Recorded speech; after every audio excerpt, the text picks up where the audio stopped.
Merry Christmas mga alods! Welcome to Pajan TV! At nandito ako ngayon sa St. Mary Church dito sa Dubai mga alods. At syempre, hindi ko pinalagpas yung last na simbang gabi mga alods dito sa St. Mary, Dubai. Eto mga alods, syempre, habang hindi pa nag-start yung mass mga alods, at parating pa lang yung mga tao, syempre, hindi ko pinalagpas ang mag-vlog muna dito mga alods at pinakita itong magandang Christmas tree dito sa St. Mary mga alods. So, sobrang ganda talaga dito mga alods. Dito ako laging pumupunta mga alods pag may time ako. Syempre, pasasalamat na rin mga alods sa mga blessing na tanggap natin. Ito nga mga alods, maraming tao dyan mga alods. Sa totoo lang, puro po mga Pilipino yan mga alods kasi yung simbang gabi po ay Pilipino po yung nagmas dyan mga alods. At ito pa mga alods, hindi ko rin pinalagpas ang mga taga-Biliso na nakita ko doon sa St. Mary's Church, mga alods. At eto na mga alods, sobrang daming tao mga alods. Which is pwede naman kahit mga ibang lahi naman mga alods, marami din ang mostly mga Pilipino po mga alods kasi Filipino mass po ang nagmamas dyan mga alods. So ayan po mga alods, sa daming tao po. Nakita nyo naman mga alods at napakagandang altar mga alods. Syempre, sa grotto po yan mga alods, ginawa po nilang altar dyan sa grotto po yan, tapat po yan ng simbahan mga alods sa St. Mary Church sa Dubai.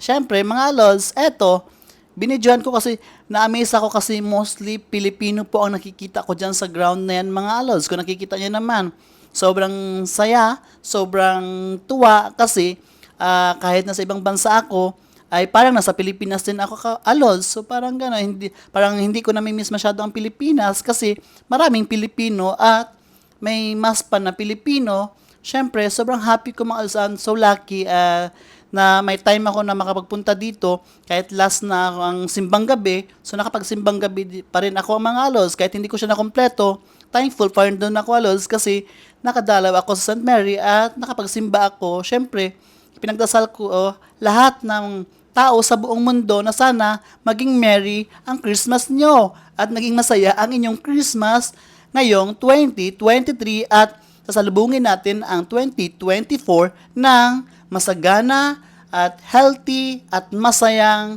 2024 mga alods.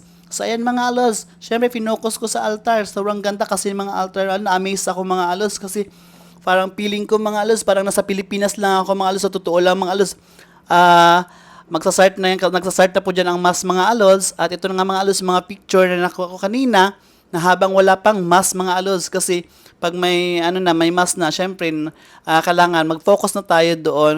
Ayan na mga alods, ang mga ating kababayan sa Bilison. Shout out sa taga Bilison. Ito nga sila. At after mass na po yan mga alods, take kami ng opportunity para magpa-picture po sa kanila, mga taga Bilison kasi na-miss ko at natutuwa ako kasi nagaragamo ang kanilang salita dyan. Kaya sabi ko, taga-antiki talaga siguro to. At ito na nga mga alods, ayun, nagsiligawan sila. Nakita nyo na mga alods. Shout out to mas taga Bilison. Merry Christmas! Dire ka sa Bilison. 1, 2, 3. Taga Bilison. Okay. Asya? Okay, ready? Wait. Ano kita sana? 1, 2. Ako na ba? 1, 2, 3. Merry Bilison! Merry Christmas! Merry Christmas, taga Bilison! Nakita tayo sa St. Mary. Ayan sila. Shout out. Ayan, shout out. Hi, taga Bilison! Merry Christmas! Hi, taga Bilison! Merry Christmas! Thank you! Oh, shout out. Sa mga taga Bilison, Merry Christmas! And then look! See, Merry Christmas! Say Merry Christmas! Merry Christmas! Kapin pa sa taga Imbolok at Candelaria! Ayan, yay! Thank you! Ayan, salamat po. Merry Christmas, taga Bilison. Nakita tayo kami sa St. Mary, mga taga Bilison. Magagaragamo, gid. Ayan, shout out sa inyo. Diyan kami sa St. Mary. Naidusi ang baba ko. Mura nga, no? Ayan, St. Mary, mga shout out.